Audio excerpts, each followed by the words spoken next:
per second. Per second, yeah. Meter per second is a unit of velocity, Right. and kg is a unit of mass. Okay, right.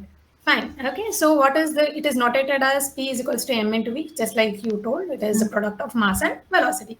Right. Now, do you know what are scalars and vectors? Vector quantity has both in vector quantity has both magnitude and direction, and scalar has only magnitude. Good, good, very good. Now, tell me whether velocity is a scalar or a vector. Velocity is vector. Good, vector. So vector is notated with the bar, right? So Right. this is nothing but a scalar quantity, mass, right? It only has some, what do you say, magnitude. So this momentum is also a vector quantity because it has something vector in it, right? So you must remember what is momentum. Momentum is product of mass and velocity, and it is a vector quantity. Clear? Right. Yes. Now, why do we need? Why do we need it for the laws of motion? What is its relevance for forces? Say, for example, I give you a box in which I keep some 10 books. Okay, Right. and I ask you to displace it. So what you'll do? You'll give some push to it. Correct. I'll not tell you what velocity you want. I'll just ask you to push. Okay, where it will be relatively easy only. 10 books you can definitely aram Yeah. say. Yeah. Say I keep some 50 or relatively 70 some books, huge ones. Okay.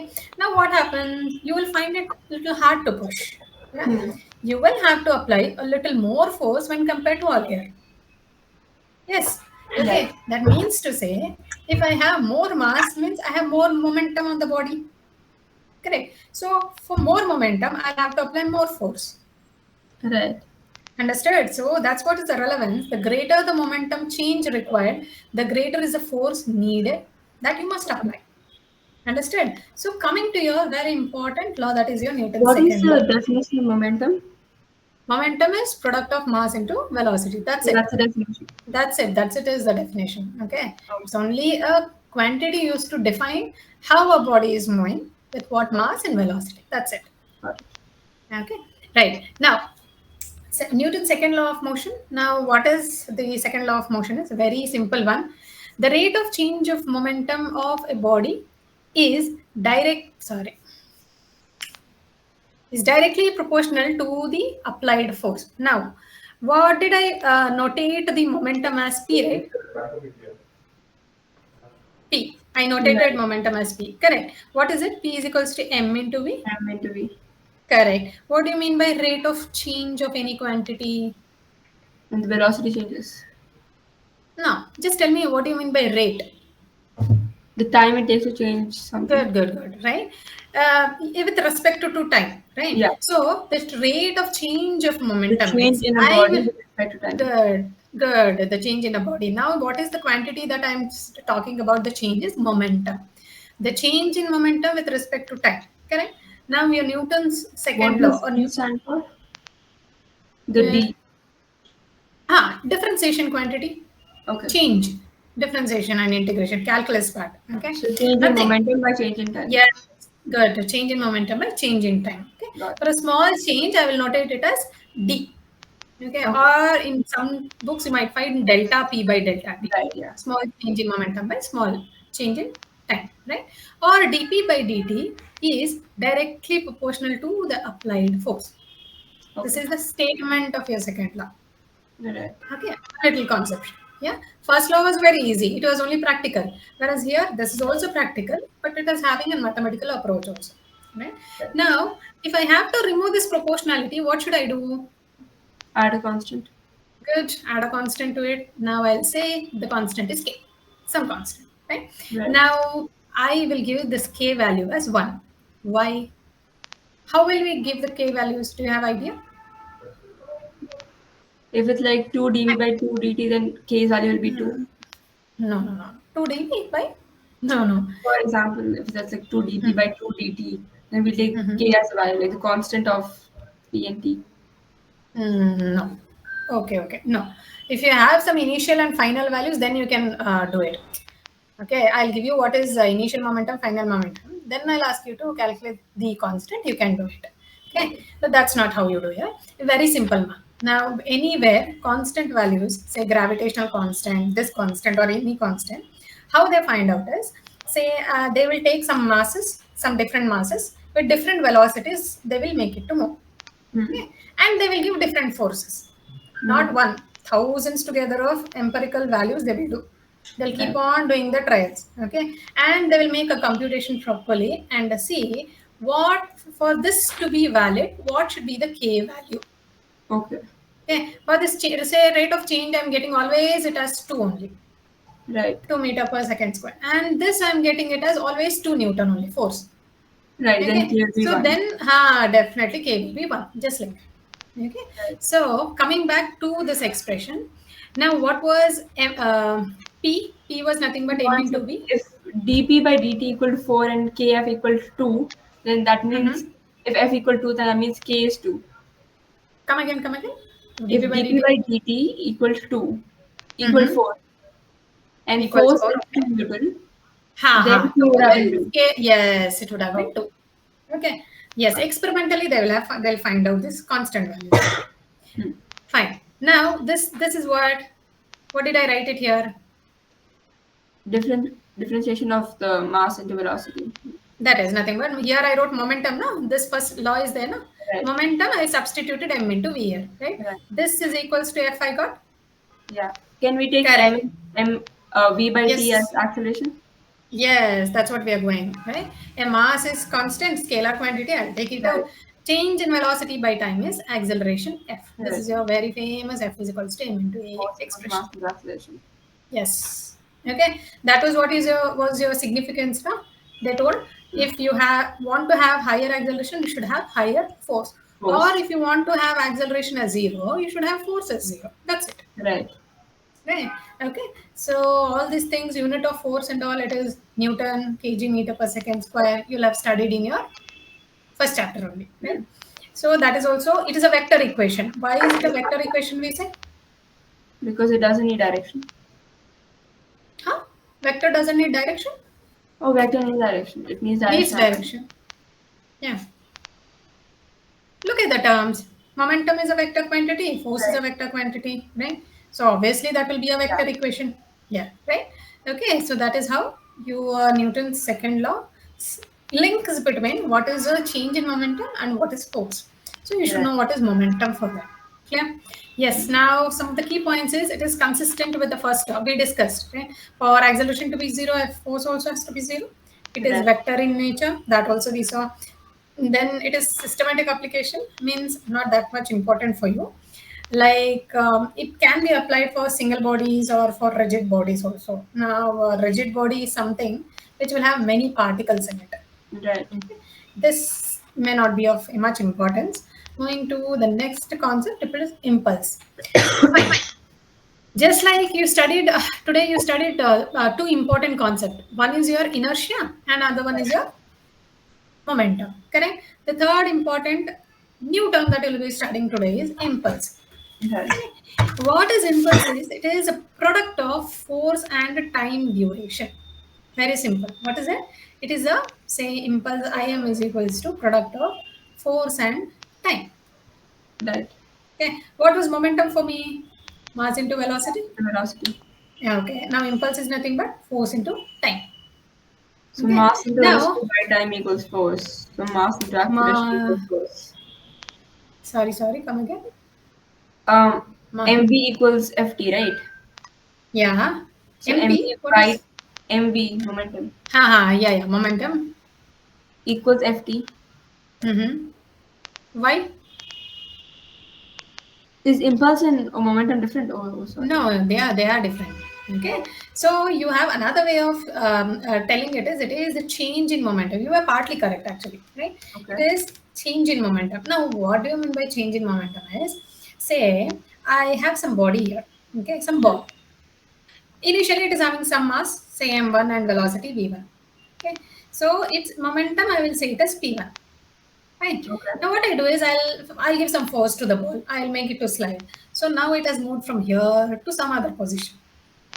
Now say the momentum here is P2. Right. Right. Now if I ask you what is the change in momentum of the body, what will you say? P2 minus P1. Good.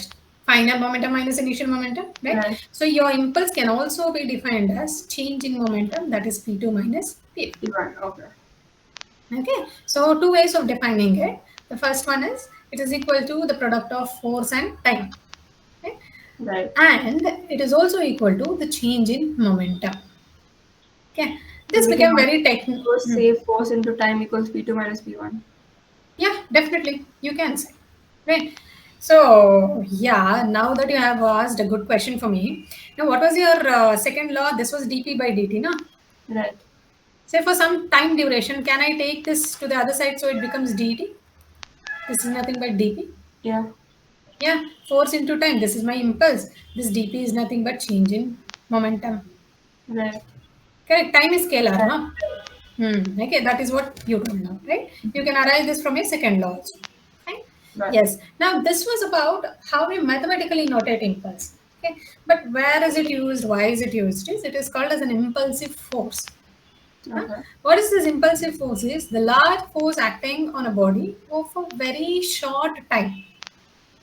Say you have what? Do you watch cricket? Yes. Yeah, fine. Now, whenever there is a strike taking place, or whenever the what do you say, the batsman has to give, he gives a sixer. Okay, or you have a badminton also, you have to strike it. Okay, so Right. what happens there is whenever the ball comes in contact with the bat or the racket, okay, then at that short amount of time only, during the point of contact only, what happens? Enormous amount Large of force force you will applied. give for short time. Right? Right. That is what is your impulsive force. That is Okay. where impulse comes into picture. Okay. Right. Now, one here you have the example that is a bat hitting a ball or a hammer which is striking a nail. That is also an example. Now, when you're when you're hitting a nail, what you do, you'll give enormous force for one Mm. strike. Right. That is what is your impulsive force. Right. So you might get this one question. If you want, you can browse it for more information. This is cricket is catch. Now, whenever you have a catch or when a wicket keeper is, what do you say, collecting the ball. Now, what does he do is, if you carefully observe, he is drawing his hands backward. Yeah. Right. It is very rare that they catch it like that only, and if unless and until you have a proper glove, right? So he will definitely drag his hand backward. Right? That he is doing in order to reduce the momentum, right? So by dragging the hand, what happens? He is giving or he is allowing the ball to take more time. Correct. Mm. So if the ball takes more time, the force will be reduced. Okay. Do it as a what do you say, a homework or a kind of quick note. Check about this impulse, where its applications can be used. Very beautiful applications like airbags, car. You have seen, no? Car. Right. Yeah, airbags. Okay, paddling, everything. Okay. So all these are some of the examples of practical applications of impulse. Right. What was impulse, ma'am? Change in momentum. Or Or like a final momentum minus initial momentum. no, no. In terms of force. Oh, force. Wait, in terms of force meaning? What is the basic definition of impulse? Is a product of what and what? Is a product of? What and what? Oh, Force and force and time. time. Force and time. Now, what you're telling this impulse is equals to change in momentum. No, that is Right. called as impulse momentum. Okay. Impulse momentum theory. Right. Okay, or principle we say. Okay, but basically, when they ask you, they'll ask you it is force into time. Hmm. Okay, and what is impulsive force is large amount of force acting on a short time interval. Got it. Okay, now coming to your last topic today, maybe it is the Newton's third law of motion. We have quite, and we will keep on using this Newton's third law of motion. Right? Yeah, for every action there is an equal and Equivalent of. opposite reaction, or exactly opposite to Gandhian principles. Yeah. Yeah. Yeah, right. Okay. So this we have heard it. So, but how do you understand? What do you understand by this Newton's third law of motion? That whatever you do, you will have a reaction for that. Okay. Say, for example, in practical application. Um, if you hit a ball with a bat, Good. it goes Okay. with the Good. force. The person catching it will have, they will catch. Good. Very, very good. Very good. Very good. You can take that example. Right. So You have just like what you said. Say you have a ball. Say it is exerting some force F12 on say racket or wall or something. Okay. So with Right. this force, it is coming and hitting. Okay. Now what this Same force in yeah, this racket or ball also will exert the equal force on it, but let me call it as F21, right? right. Such that whatever this F12 is there, it will be definitely equal to F21, F2. but in the opposite direction. Right. Okay, for every action, there is an Equal and opposite opposite. and equal and opposite reaction, right? So what we call it as action and reaction pair. Is it there somewhere? No. We take it as forces always exist as action reaction pair. Modernized way. Action reaction pair. In Right. pairs, it always exists. Yeah. Okay. So this is what is a mathematical expression. You can remember. It is Right. applicable for everything. Say your electrostatic force that you study in next year, or your gravity, which will study in this year, Right. centripetal force, all those things. Your Newton's third law will be valid for every action. There will definitely be an equal and opposite reaction. Right. Misconceptions. Okay, not really necessary. Okay, yeah. Some examples that might be applicable for your, say, your numericals, okay, or Right. concept-based questions is your rocket propulsion. In a numerical, they will give you say, they will give you a rocket propulsion or say, this one, what is it? Explosion of a Right. bomb or something, right? There, the first thing that should strike in your mind is first is concept of conservation of momentum that Right. you'll be studying in the upcoming class. Okay, and the second one is your Newton's third law of motion is applicable there. Okay, so in rocket propulsion, can you explain me how is it? Or anyone in this A swimming, rocket walking exerts without force on the reading? ground with the same force it flies up. Sorry. A rocket, when the exhaust gas, it pushes it Good, back. good, good. Very good, very good. Or That's swimming, when it. you push the water back, it pushes you front. Good, very good. Whatever you're saying, exactly correct, right? Walking, flying, the birds are flying, they're pushing the air in the backward direction, so they're moving forward. Right. Swimming, like you said, right? So those are the some practical applications of third law. And so I think we have 5 more minutes. Yes, conservation of momentum. So you Right. studied what was momentum, correct? So momentum is nothing but mass into velocity. We studied, correct? Now, what does this conservation of momentum says is now. Say, take these two balls. Say this is A and this ball is B. Right. Okay. So this is having some momentum P1 initially and this is having some momentum P2. Say these two are moving towards each other. Hmm. Okay. That when they come in contact, that phenomenon I call it as collision. Right. Right. After collision, say these bodies are moving opposite like this.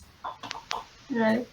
Okay. Now this say momentum is P1 prime I say and this momentum I'll say it as P2 prime.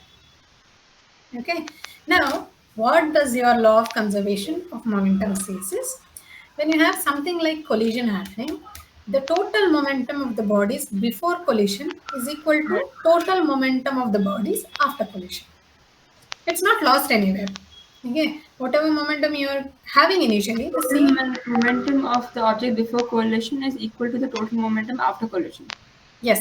Okay. It's not lost. Okay. Say Right. you have something called as energy, kinetic energy and all. You will study elastic and inelastic. Okay. So what happens there is some loss of kinetic energy. There is a possibility. Say whenever the vehicles collide, what happens? There is huge sound. Right. Correct. Sound is a form of energy, obviously. Some sparks you see, light is a form of energy. Deformation, right? So some energy is lost, but momentum is never lost. Okay, that is what is your conservation of momentum. Okay, very better way of defining or what you should define in your examination is the total momentum of an isolated system of interacting particles is conserved. Seems like tricky. Isolated system. Yeah, yeah, seems like tricky, but it's not. So what it is say I have a balloon. Okay. Right. So in this balloon, I obviously have gas molecules in it. Okay. Right. Now you've not studied concept of isolated systems in chemistry, not yet. Not yet. Okay. Isolated system or adiabatic system is something which is like just like the word says, it is isolated from the surrounding. Also, Meaning the you're outer neither yeah remaining the from the inner. yeah Right. Okay. you're neither allowing the matter nor energy to move inside or outward. Got it. Okay, there is something, it is isolated from Like an everything enclosed space surrounding. where things can't go out or come in. Sorry? An enclosed space where things can't go out or Good. come. Good. Okay. Things Right. also cannot go out and come in, as well as there is no energy also acting on it Right. or coming out of. Okay. So that is an isolated system. Hmm. Isolated system of interacting particles. Now, what? Why do we need this interacting particles? Is now I am dealing with a concept called as momentum. No, Hmm. for Yeah. momentum, I need velocity. The Right. bodies has to be moving. Correct. Right. Right. So in that enclosure, say I have some gas molecules which are moving. They have their momentum of their own. Right. There must be some interaction. Then only I say there is a momentum acting. Hmm. Correct. Yeah. So the total momentum of an isolated system of interacting particles is conserved. That is, whatever momentum it was there, it will stay constant throughout. Okay. It is not at all changing. Okay. Got it. That is your conservation of momentum, law of conservation of momentum. Got it. Okay, like I said, the explosion numericals and all, wherever you get, they say you have a bomb which is at rest. It explodes into two pieces, say A and B. A is having this momentum, B is having this Right. momentum. They will ask you to find out what is the initial mass. Okay, so say like I told you, initial and final I told you here. No? Yeah. Yeah. So let me say initial momentum is equals to final momentum. So nothing but P1 plus P2 is equals to P1 prime plus P2 prime. Right. Correct. Okay. This I can also write it as say M1 V1 initial Equals for to first MP2. body plus M2 V2 Right. equals M1 prime V1 prime plus M2 prime And B2 V2 prime. prime. That's it. Got it. Okay, so this is how you will have to apply your conservation of momentum throughout. Right. Okay, Right. so yes,